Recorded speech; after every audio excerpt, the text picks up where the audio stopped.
আল ইমাম আল কুরতুবী কর্ডোবা, স্পেনের একটা শহরের নাম কর্ডোবা। এই কর্ডোবাকে আরবিতে বলে কুরতুবী। উনি কর্ডোবার লোক। মনসুর দুর্গে উনাকে জেলখানার ভিতরে ঢুকিয়েছে জালিম শাসক। যুগে যুগে জেলখানায় আলেমদেরকে ঢুকানোর এই সুন্নাত আছে না নাই? জোরে বলেন। আপনি হক কথা বললেই আপনার জেলখানায় ঢুকতে হবে। আপনি মাটির নিচের কথা বলেন, আপনি জান্নাতের কথা বলেন, আপনি জাহান্নামের কথা বলেন, আপনি ওলিয়া উলিয়াদের কারামতের কথা বলেন, কেউ আপনারে ধমক দিব না, রক্ত চক্ষুও দেখাবো না, জেল জরিমানার তো প্রশ্নই আসে না। চিল্লা এখন ঠিক কিনা? ইমাম কুরতুবীকে জেলে ঢুকানো হলো। যুগে যুগে হক বাতিলের দ্বন্দ্ব থাকবে, চিরন্তন ঢুকানো হলো। উনি ছিলেন শক্তিশালী। উনি জেলখানার প্রাচীর ভেঙে আল্লাহর নামে বাঁচার জন্য দিলেন দৌড়। জালিম শাসক ও সেনাবাহিনী পাঠিয়েছে, ধরো ক্যাচিম। উনি পায়ে দৌড়ায়, জালিম বাদশার সৈনিকেরা অশ্বারোহী ঘোড়া দিয়ে পিছু ধাওয়া করে। সাইয়েদনা ইমাম কুরতুবী দৌড়াতে দৌড়াতে আর পারে না। এবার তিনি আল্লাহর নাম নিয়ে পাহাড়ের গুহার নিচে আশ্রয় নিলেন, আর পড়তে আরম্ভ করলেন ইয়াসিন ওয়াল কুরআনিল হাকীম ইন্নাকা লামিনাল মুরসালিন আলা সিরাতিম মুস্তাকিম। চিল্লায় কোন সুবহানাল্লাহ। উনি ইয়াসিন পড়তে আরম্ভ করলেন। অশ্বারোহীরা অশ্ব থেকে ঘোড়া থেকে নেমে খুঁজতে আরম্ভ করলো। তার মাঝে আর সৈনিকদের মাঝে পর্দা নামিয়ে দিল কে? সৈনিকরা বলে এই জায়গায় তো নাম ছিল, এই পাহাড়ের পাশেই তো বসলো, কই গেল কই গেল, দেখা যায় না। এক সৈনিক বলে আমার পেশাব ধরছে, অন্যরা কে পেশাব কর। ওইটা দ্বারাই পেশাব করা শুরু করেছে। ইমাম কুরতুবী বর্ণনা করে, ওর পেশাবের পানি আমার চোখে লাগে, আমার কানে লাগে, কিন্তু ও আমারে দেখে না। সুবহানাল্লাহ। বাড়িতে যে বললেন, চিল্লায় পড়েন সুবহানাল্লাহ। এজন্য কোরআন যদি আপনি বিপদে পড়ে পড়েন, শত্রুর চোখকে অন্ধ করে দিবে কে? বিশ্বনবী বিপদে পড়লেই পড়তেন ইন্না লিল্লাহি ওয়া ইন্না ইলাইহি রাজিউন। আমরা শুধু মানুষ মরলে পড়ি বাংলাদেশে। মানুষ মরার দোয়া না এটা, না, এটা বিপদে পড়ার দোয়া। বিপদে পড়লেই আপনি কি পড়বেন? ইন্না লিল্লাহি ওয়া ইন্না ইলাইহি রাজিউন। আরেকটা দোয়া পড়ি আমরা, লা ইলাহা ইল্লা আনতা সুবহানাকা, বিজলি চমকাইলে। এটা ঠেড়া পড়ার দোয়া। কিসের দোয়া? ঠেড়া বুঝেন তো? নোয়াখালীর এলাকায় ঠেড়া হচ্ছে। কি হচ্ছে? ঠেড়া হচ্ছে দোয়া পর।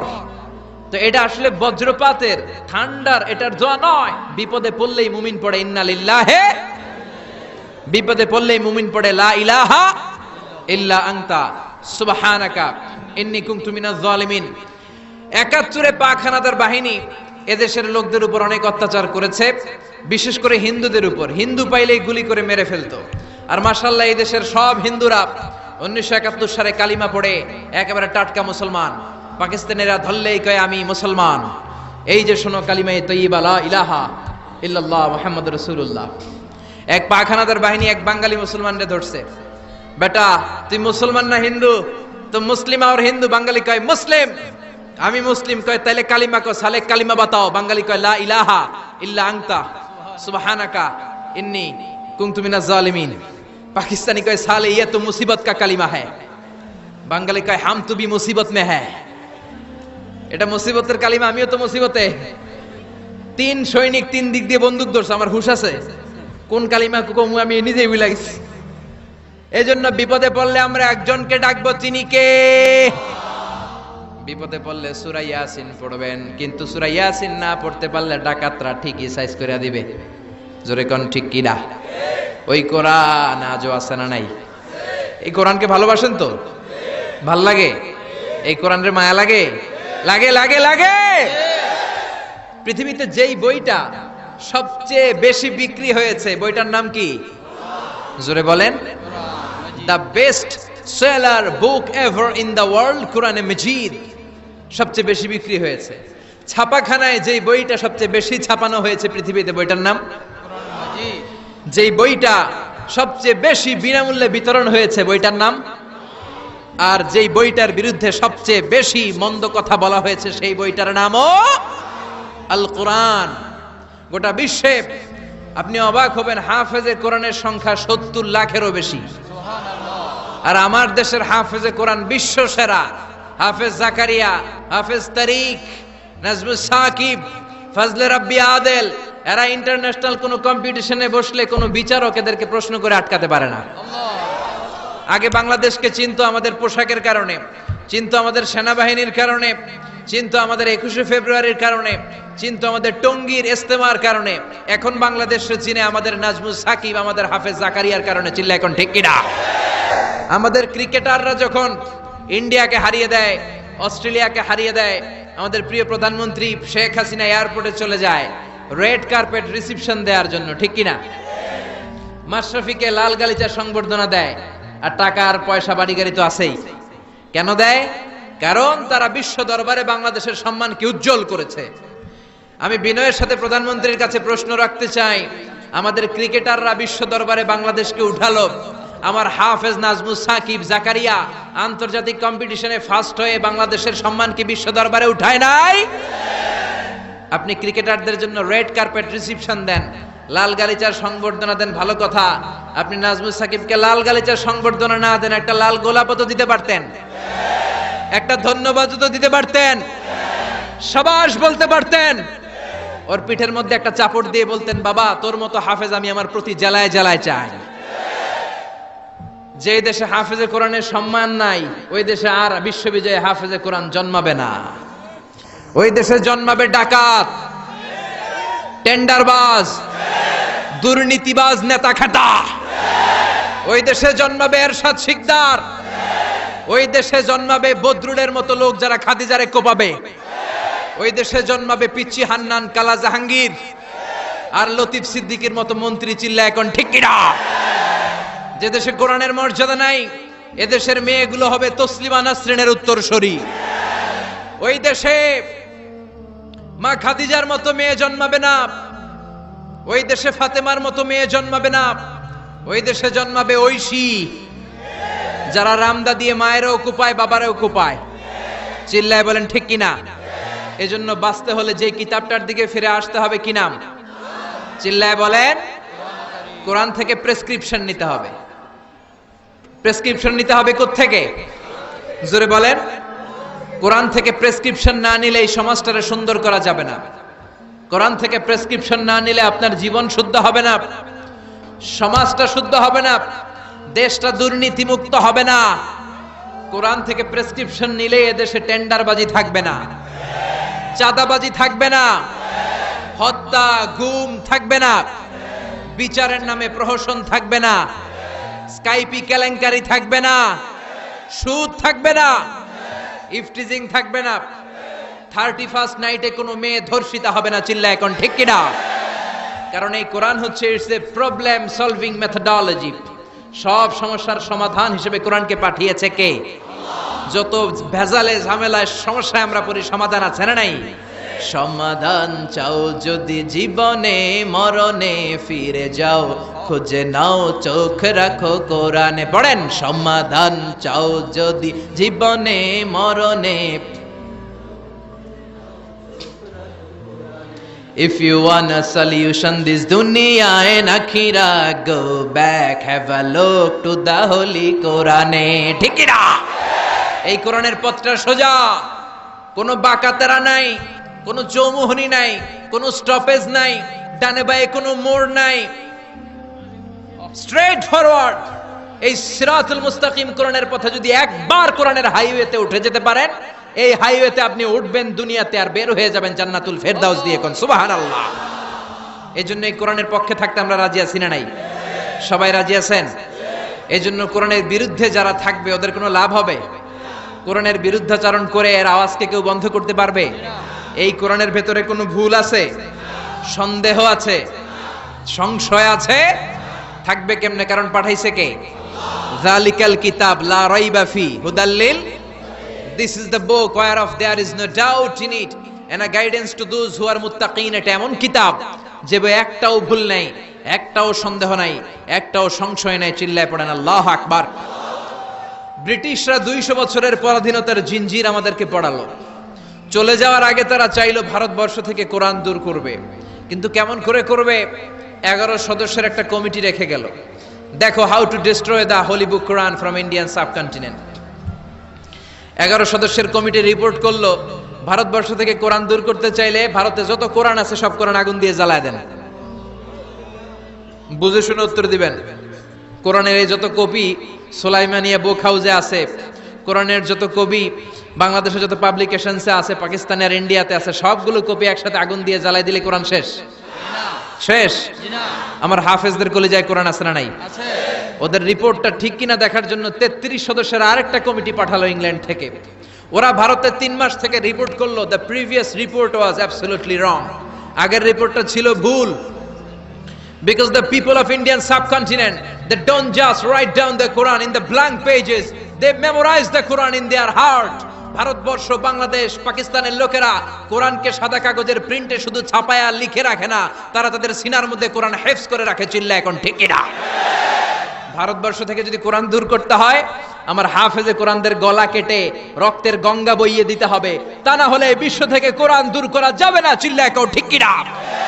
যদি আগুন লেগে ধ্বংস হয়ে যায়,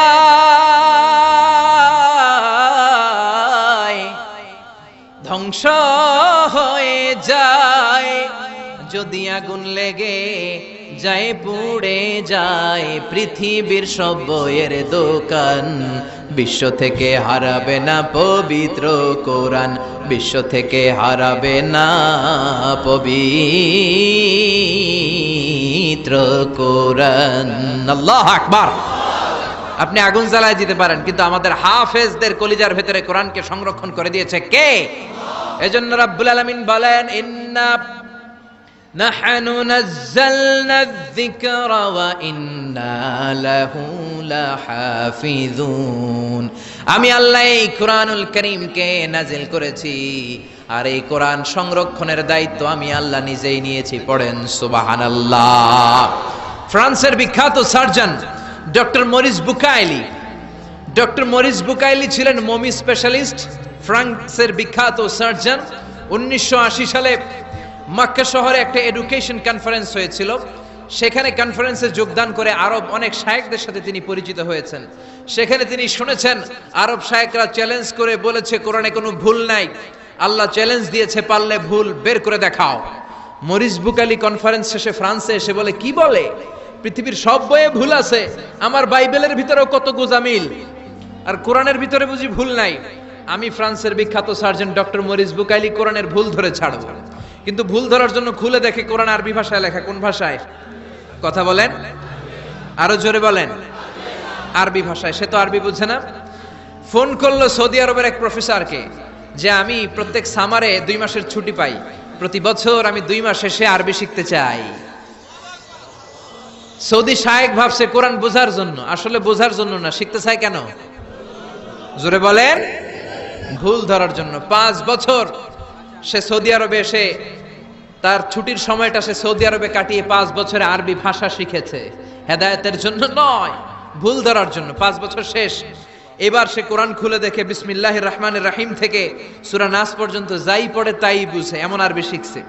কিন্তু যতই পড়ে অবাক হয়, যতই পড়ে পাগল হয়ে যায়। সে বলে সাগর জলের কথা, মহাকাশের কথা, পাহাড়ের কথা, মরুভূমির কথা, এমব্রয়োলজির কথা, অ্যাস্ট্রোলজি, কসমোলজি, বুটানি, হিউম্যান অ্যানাটমির কথা, কোনো কথাই তো কোরআনে আল্লাহ বাকি রাখে নাই। কোন তথ্য উপাত্তের দিক থেকে আল্লাহর কোরআনে ডক্টর মরিস বুকাইলি একটা ভুলও খুঁজে পায় নাই। কোন সুবহানাল্লাহ। সে কনভার্টেড মুসলিম হয়েছে, কালিমা পড়ে মুসলমান হয়ে নিজের নাম রেখে দিয়েছে সুলাইমান। সুবহানাল্লাহ পড়েন। এজন্য কোরআনের সাথে যারাই লাগে সম্মান বাড়ায় দেয় কে? জোরে বলেন কে? কোরআনের সাথে চেয়ার লাগালে চেয়ারের মর্যাদা বাড়ায় কে? কোরআনের সাথে টেবিল লাগলে টেবিলের মর্যাদা বাড়ায় কে? কোরআনের সাথে কাপড় লাগলে কাপড়ের মর্যাদা বাড়ায় কে? তো কোরআনের সাথে যদি আশরাফুল মাখলুকাত লাগে, তাদের মর্যাদা কি বাড়ে না? কোরআনের গিলাফ বানাই আমরা সবচেয়ে কম দামের কাপড় দিয়ে, ঠিক কিনা? আপনারা কি বলেন, চুষদার না গিলাফ? কোরআনের গিলাফ। যারা ব্লেজার পরেন, অনেকে ব্লেজার পরে আজকে এসেছেন, দামি কাপড় দিয়ে ব্লেজার হয়। বাজারের 3000 টাকা গজ, ওই গজের কাপড় দিয়ে হয় ব্লেজার। আর বাজারে কোরআনের গিলাফের জন্য যায় বলে ট্যাটন কাপড় দাও, 30 টাকা গজ, ঠিক কিনা? ব্লেজারের গজ 3000, কোরআনের গিলাফ 30 টাকা গজ। বাসায় ঢুকলেন, ঢুকে দেখেন আপনার দামি ব্লেজারের কাপড়টা নিচে পড়ে আছে। মনের অজান্তে আপনার পা লেগে গেল ব্লেজারের কাপড়ে।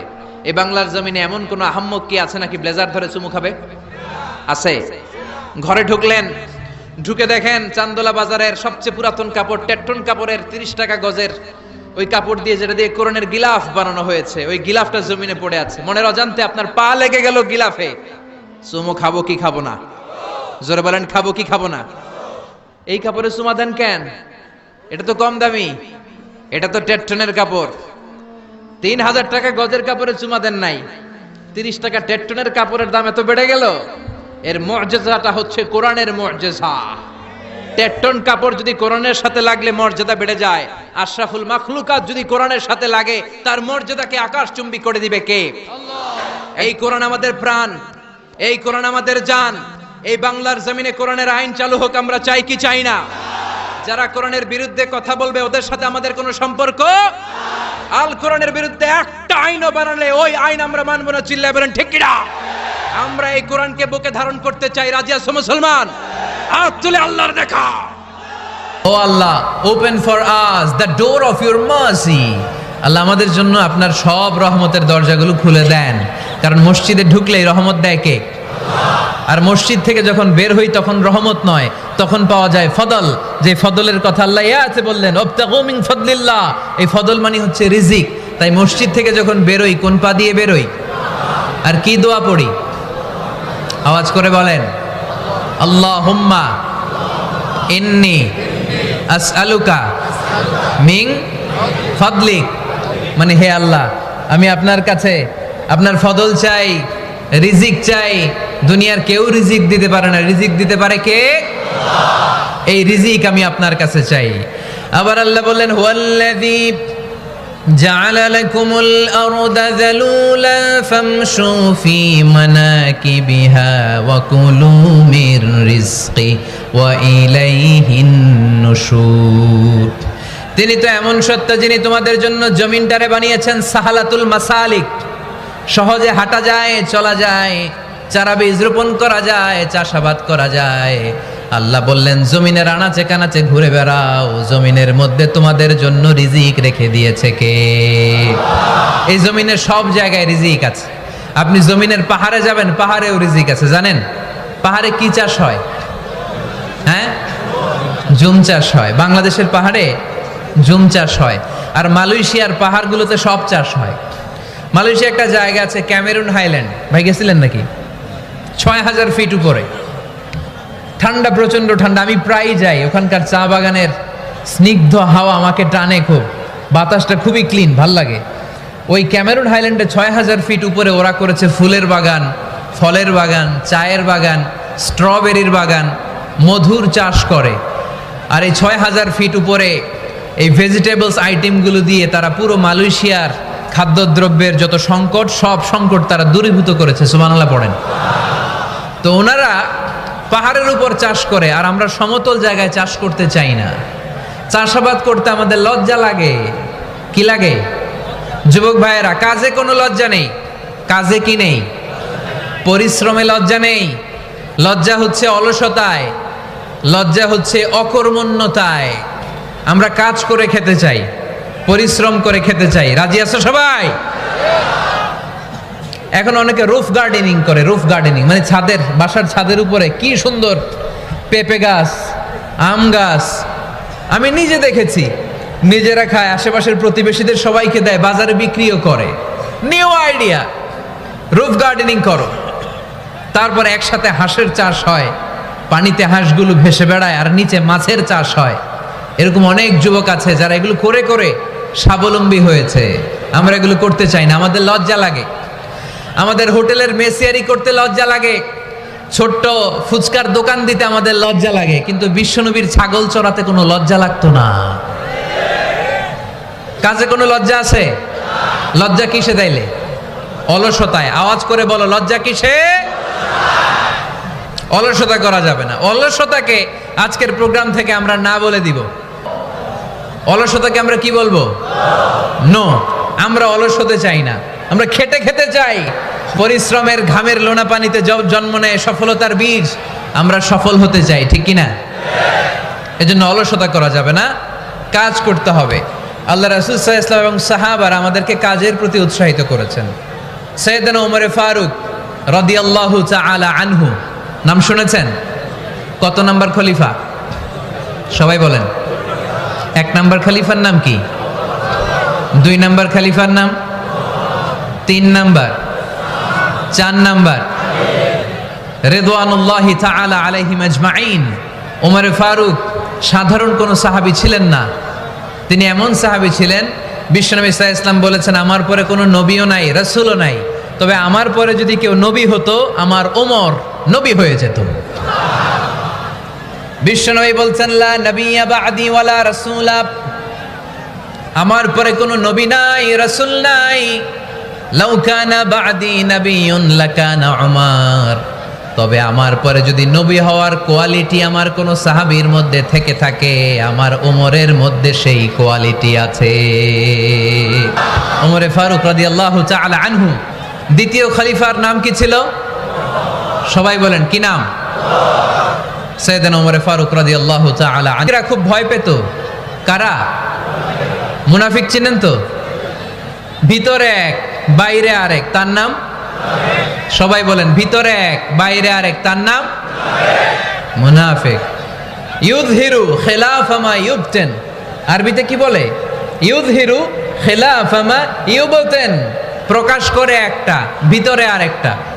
ভিতরে এক বাইরে আরেক, তার নাম? সবাই বলেন ভিতরে এক বাইরে আরেক, তার নাম? আমরা কি মুনাফিক হতে চাই? এরা যখন যে সুবিধাজনক অবস্থানে থাকে তখন তার সাথে থাকে। ডান দিকে যে বলে আপনি ভালো, আমি আপনার দলের লোক। বায়ে যে বলে আরে না এটা খারাপ, আপনি ভালো, আমি আপনার দলের লোক। এরকম আছে না নাই? যখন যে ক্ষমতায় তখন তারে তেল মারে, যেদিকে বৃষ্টি আর তুফান ওইদিকে ছাতা ধরে। আছে না নাই? বাংলাদেশে একটা গান চলছিল কিছুদিন, শুনতাম, মধু হই হই বিষ হাবাইলা। সূরাতুল মুনাফিকুনের তাফসীর বোঝানোর জন্য এটা আমার জন্য খুব সহজ ছিল। মধু হই হই বিষ হাবাইলা, বলে মধু, বলে কি? বাটির মধ্যে নিয়ে আসছে, বলে এটা মধু, বলে কি? আসলে এটা কি? আমরা কি মুনাফিক হতে চাই? না। আমরা কি হতে চাই? মুনাফিকরা হচ্ছে এদিকেও যায় না আবার ওদিকেও যায় না, মুযাবযাবিন। They all the time long in dilemma. They don't know where to go.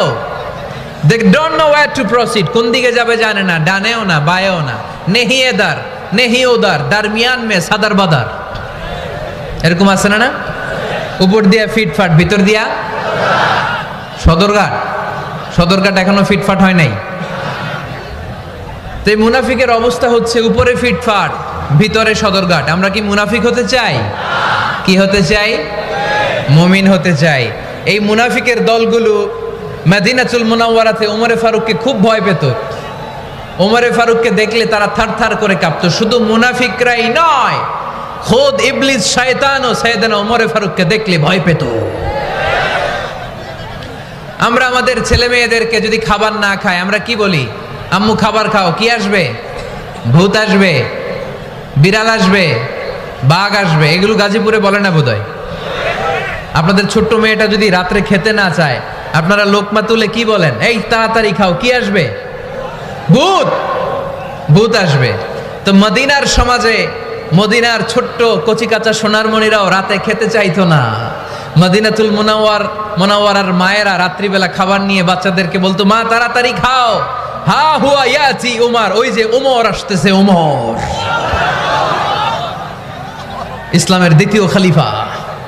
আসাদুহুম ফি আমরিল্লাহি উমর, আল্লাহর জমিনে আল্লাহর দ্বীন বাস্তবায়নের জন্য সবচেয়ে শক্তিশালী ছিল ওমর। চিল্লায় পড়েন সুবহানাল্লাহ।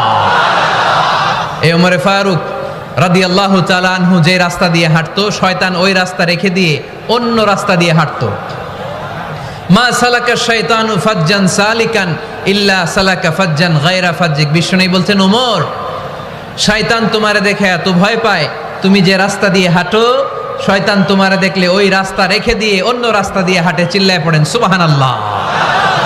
সাইয়েদনা ওমরে ফারুক মসজিদে নববীর ইমাম। মসজিদে নববীর কি? আসতেন ইমাম। মসজিদে নববীতে জোহরের নামাজে ইমামতি করলেন। ইমামতি করে দেখলেন নামাজ শেষ, সবাই বের হয়ে চলে যায়।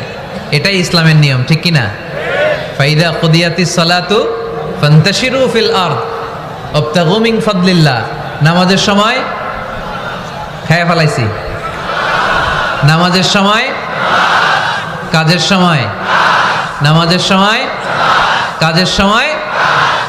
ফাইদা কুদিয়াতিস সালাহ, যখন নামাজ শেষ হয়, ফান্তাশিরু ফিল আরদ, জমিনে ছবি আপনি দেখেন নাই?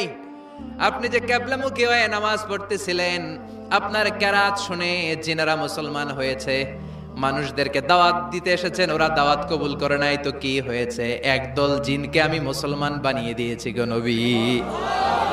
ফাতারদা ফাতারদা, বিশ্বনবী খুশি হয়ে গেলেন, আর দুঃখ নাই। সুবহানাল্লাহ কইবেন না? 80 কিলোমিটার পথ বেয়ে আসছে, 3 বার মাই খায়া বেহুশ হয়েছে, একজনও কালিমা পড়লো না, দুঃখে কলিজাটা ছিঁড়ে যায়। আল্লাহ বললেন কলিজা ছিঁড়ার কোনো কারণ নাই, মানুষগুলো মুসলমান হয় নাই তো কি হয়েছে? অদৃশ্য এক জাতি, এক প্রাণী যাদেরকে চোখে দেখা যায় না, আপনার দাওয়াত কবুল করে এরা মুসলমান হয়ে গিয়েছে। বিশ্বনবীর আল্লাহ খুশি করে দিলেন, এই নিউজ দিয়ে খুশি করে দিলেন। সুবহানাল্লাহ কইবেন না? তাহলে বিশ্বনবীরে খুশি করার দায়িত্ব কার? কয়টা গেল? 3 নম্বরে বিশ্বনবীর কলিজার টুকরা স্ত্রী খাদিজা চলে গেলেন। সাইয়েদাতুনা খাদিজা সব সম্পদগুলো বিশ্বনবীর জন্য দিয়ে দিলেন। বিশ্বনবীও খাদিজার জন্য দোয়া করতেন।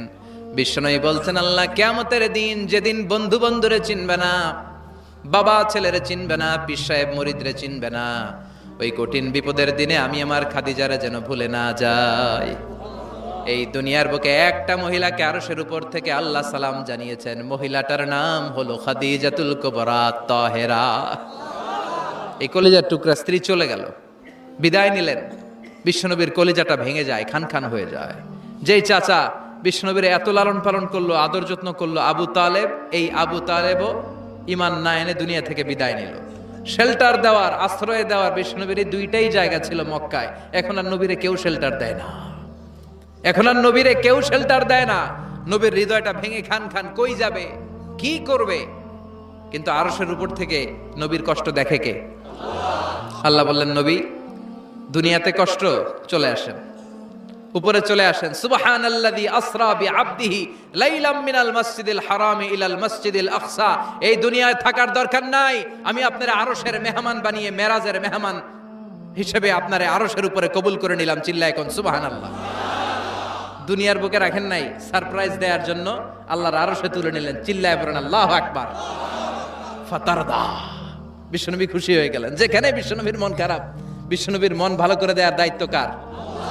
মেরাজের মাধ্যমে, সালাতকে গিফট দেওয়ার মাধ্যমে, জান্নাত আর জাহান্নামকে চাক্ষুষ দেখানোর মাধ্যমে, সরাসরি আল্লাহর কথাগুলো, আওয়াজগুলো কানে শুনিয়ে দেওয়ার মাধ্যমে বিশ্বনবীর হৃদয়টারে ঠান্ডা করে দিল কে? এরপরে দেখেন কি করে রব্বুল আলামিন বিশ্বনবীরে খুশি করে।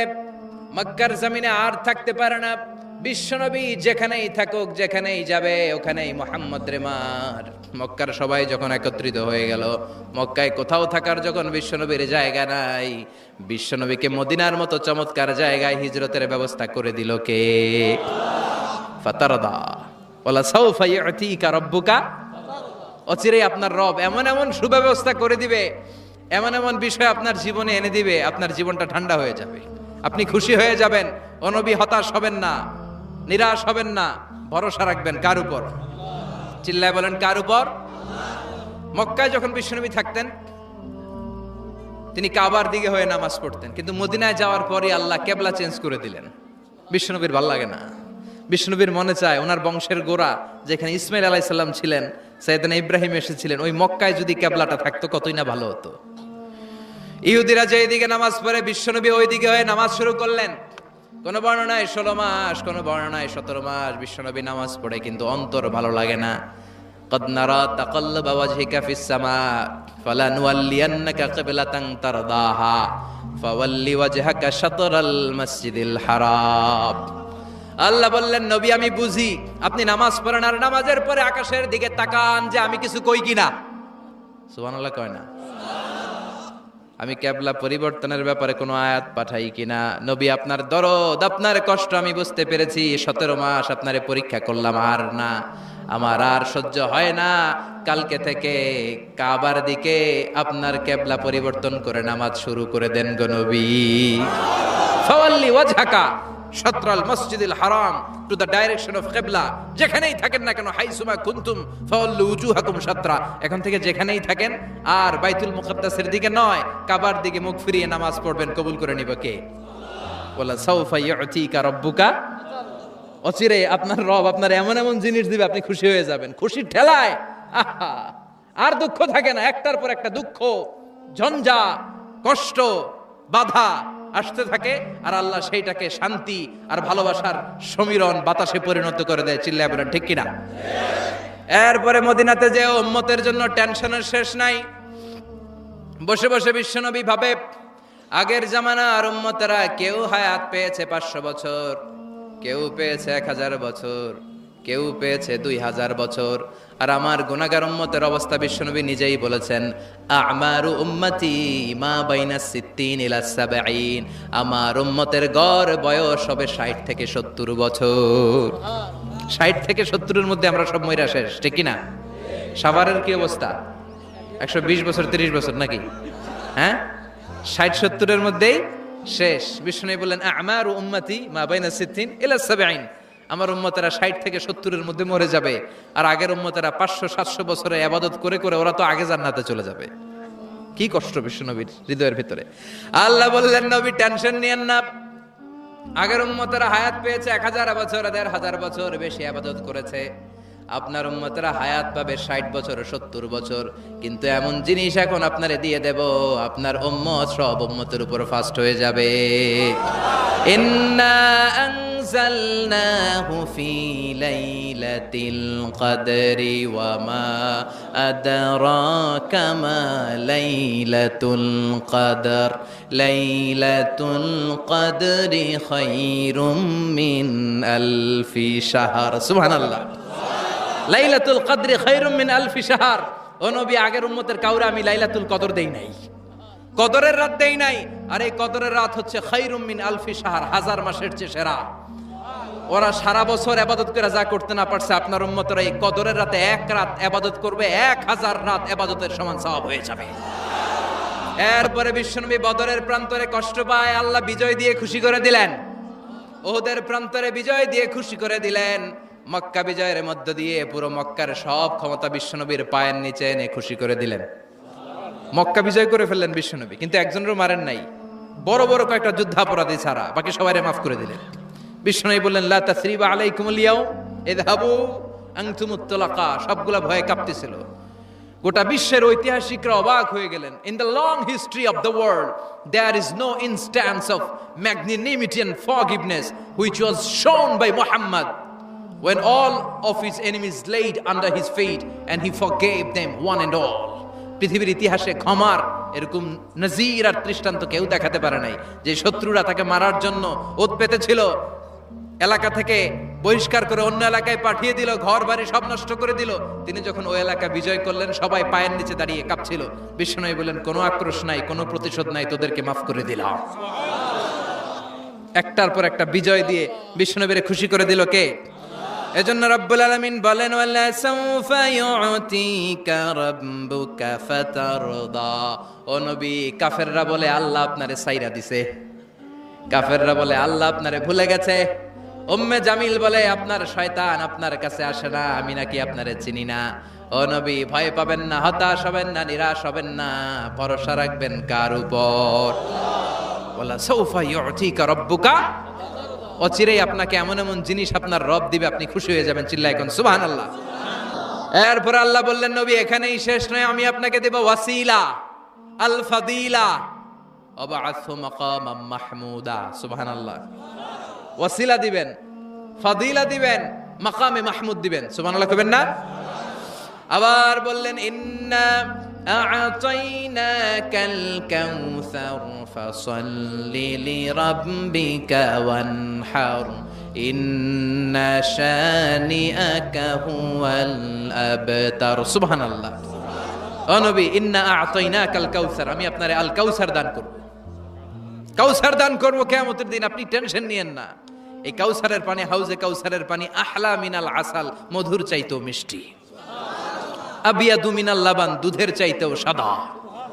আবরাদু মিনাস সালজ, বরফের চাইতেও ঠান্ডা। এক ঢোক যে খাবে আজীবন, চিরকালের জন্য গলার তৃষ্ণা শেষ হয়ে যাবে। একবার খাইলে, someone who drinks from al kausar, he will never be thirsty again, তার জীবনে আর কোনোদিন তৃষ্ণা থাকবে না। মিয়া সুবহানাল্লাহ, বাড়িতে গিয়ে কইেন। একটার পর একটা সুসংবাদ দিয়ে বিশ্বনবীরে খুশি করে দিচ্ছে কে? তারপরও বিশ্বনবী খুশি না। আমার জন্য, আপনার জন্য মাকামে মাহমুদের সেজদায় পড়ে থাকবেন। সব নবীরা বলবে ইয়া নাফসি ইয়া নাফসি, বিশ্বনবী মাকামে মাহমুদের সেজদায় পড়ে কাঁদবেন, বলবেন ইয়া উম্মতি ইয়া উম্মতি। আল্লাহ সহ্য করতে পারবেন না, জিব্রাইল রে বলবেন, জিব্রাইল যাও, যে মুহাম্মদ রে জিজ্ঞেস করো কেন কাঁদে, কেন কাঁদে। মা ইউবকি মুহাম্মদ, কোন জিনিস মুহাম্মদ রে কাঁদায়। সাইয়েদনা জিব্রাইল বলবেন, ও নবী, আল্লাহ জিজ্ঞেস করেছে আপনি কাঁদেন কেন। বিশ্বনবী তখনও সিজদায় থাকবেন, বলবেন উম্মতি উম্মতি। আল্লাহ বলবেন, নবী আর কাঁদা লাগবে না, আজকের এই কোটি কোটি মানুষের ময়দানে আমি আপনারে অপমানিত করতে আনি নাই। আজকে আমি এমন ভাবে আপনারে খুশি করে দিব, ওই যে ওয়ালা সাউফা ইউতিকা রাব্বুকা ফাতারদা, এমন এমন জিনিস আপনারা আমি দান করব, আপনি খুশি হবেন। আসল খুশির দিন আজকের দিন। এরপর নবী মাথা তোলেন, সালতোতা, কি চাইবেন চান সব দেব। ওয়াশফা তুশাফা, যার জন্য সুপারিশ করবেন কবুল করে নেব। ফাতারদা, ওয়ালা সাউফা ইউতিকা রাব্বুকা ফাতারদা। এরপর নবীর শান্তি নাই জান্নাতে ঢোকার আগ পর্যন্ত, কথা কয় না। বিশ্ব নবীর হাতে একটা পতাকা দেওয়া হবে, পতাকার মধ্যে থাকবে আলহামদু। পতাকায় কি লেখা থাকবে? এটার বলে লিওয়া উল হাম, প্রশংসার পতাকা। ওই পতাকা নিয়ে বিশ্ব নবী গোটা মুসলিম উম্মাহকে নিয়ে, জান্নাতীদেরকে নিয়ে যেতে যেতে জান্নাতের দরজার ভিতরে ঢুকবেন, তখনও পেরেশান। জান্নাতের কোরআন নাড়বেন, জান্নাতের খাজেন ফেরেশতা বলবে, মান আনতা, আপনি কে? বিশ্বনবী বলবেন, আনা মুহাম্মদ। ফেরেশতা বলবে, আল্লাহ আমগরে কইছে মুহাম্মদ ছাড়া কারো আগে জান্নাতের দরজা খুলবি না। আপনি মুহাম্মদ, আরে আপনার জন্যই তো বসে আছি, আসেন। ফাফুতিহাল জান্নাহ, জান্নাত খুলে দেয়া হবে। ফাতারদা, বিশ্বনবী খুশি হয়ে যাবেন। সুবহানাল্লাহ কইবেন না? এজন্য আল্লাহ বললেন, ওয়াদ-দুহা والليل إذا سجى ما ودعك ربك وما قلى وللآخرة خير لك من الأولى পড়েন ولسوف يعطيك ربك فترضى সুবহানাল্লাহ। ও নবী, অচিরে এমন এমন জিনিস দেব, এগুলো পেয়ে আপনি খুশি হয় নাই, খুশি করেন নাই আল্লাহ? চিল্লায় সুবহানাল্লাহ পড়তে পারবেন না? এবার আল্লাহ বিশ্বনবীর উপর 3টা অনুগ্রহ করেছে। কয়টা? এই 3টা অনুগ্রহের কথা বলবেন, আর 3টা কর্মসূচি দিয়ে সূরা শেষ করবেন। শুনবেন? অনেক রাত হয়ে গেছে, থাক। আল্লাহ বিশ্বনবীর উপর 3টা অনুগ্রহ করেছে। কয়টা? তাহলে কি 3টা অনুগ্রহ করলো এটাও শুনবো, আর কি 3টা কর্মসূচি দিল এটাও শুনবো ইনশাআল্লাহ। পড়েন। আল্লাহ বললেন, নবী কি কি অনুগ্রহ করলাম শুনেন। আলাম ইয়াজিদকা ইয়াতীমান ফাআওয়া ওয়া ওয়াজাদাকা দাল্লান ফাহাদা ওয়া ওয়াজাদাকা আইলান ফাআগনা। সুবহানাল্লাহ পড়েন। ও নবী, আলাম ইয়াজিদকা ইয়াতীমান ফাআওয়া, আমি কি আপনার ইয়াতীম পাই নাই, পেয়ে কি আশ্রয় দেই নাই? তা আপনার ভয় কিসের? আপনার যেদিকেই সমস্যা ওদিকে তো আমি আছি। আপনার যেদিকে বিপদ ওদিকে আছে কে? আল্লাহ। এত টেনশন কেন আপনার? আলাম ইয়াজিদকা ইয়াতীমান ফাআওয়া, আমি কি আপনার ইয়াতীম পাই নাই? বিশ্বনবী ইয়াতীম ছিলেন। কি ছিলেন? মায়ের পেটে থাকতেই বাবা নাই, 6 বছর বয়সে মা নাই, এরপরে মা চলে গেল, লালিত পালিত হতে শুরু করলেন। 6 বছর বয়স থেকে দাদা আব্দুল মুত্তালিবের কাছে, 8 বছর বয়সে দাদাও নাই, এবার চাচার কাছে। তাহলে এতিম অবস্থায় পাইছে না? তারপরে এতিম অবস্থায় পাওয়ার পরে ওনার লালন পালনের ব্যবস্থা করে দিয়েছে কে? বিশ্বনবীর অনুগ্রহগুলো কি কি আল্লাহ করেছেন, কারণ অনুগ্রহের কথা শুনলে, নেয়ামতের কথা শুনলে মানুষের মনে প্রশান্তি জাগে। সুবহানাল্লাহ পড়েন। সাইকিয়াট্রিস্ট যারা আছে, they ask their patient to count the bounties and mercies and blessings they got from their Lord in their life. যারা মনোবিজ্ঞানী আছে, তারা সুইসাইডাল টেন্ডেন্সি যাদের মধ্যে, যারা জীবন নিয়ে হতাশ, বাঁচতে চায় না, মরে যেতে চায়, এদেরকে কিভাবে চিকিৎসা করে জানেন? এদেরকে বলে আপনার বিয়ে হয়েছিল কবে? কয় অমুক দিন। কি হয়েছিল? কয় খুব আনন্দ হয়েছিল, মনে সুখ পায়। কথা কয় না? আপনার জীবনে আনন্দের একটা ঘটনা বলেন তো। কয় তাই, আমি তো পুরস্কার পাইছিলাম একটা। তাই কবে? এরকম এরকম সুখ পায়। কথা কয় না? আপনার জীবনে সবচেয়ে সফলতা কি? কয় আমার ক্যারিয়ারে প্রমোশন হয়েছিল। কবে? কয় এত সালে, আমি ইয়াং ছিলাম, তরতাজা যুবক, মনে আনন্দ পায়। তো বিশ্বনবীর যে আল্লাহ কোন কোন সময় কোন কোন জায়গায় হেল্প করছিল, কি কি সুবিধা প্রিভিলেজ পাইছিল, এগুলো বিশ্বনবীরে শোনাইয়া বিশ্বনবীর মনে আনন্দ দিতেছে। সুবহানাল্লাহ কবেন না? ও নবী, আলাম ইয়াজিদকা ইয়াতীমান ফাআওয়া, আল্লাহ কি আপনার ইয়াতীম পাইছিল না? তো টেনশন কি? উনিই তো আপনারে লালন পালনের ব্যবস্থা করে দিয়েছে। সুবহানাল্লাহ পড়েন। ওয়া ওয়াজাদাকা দাল্লান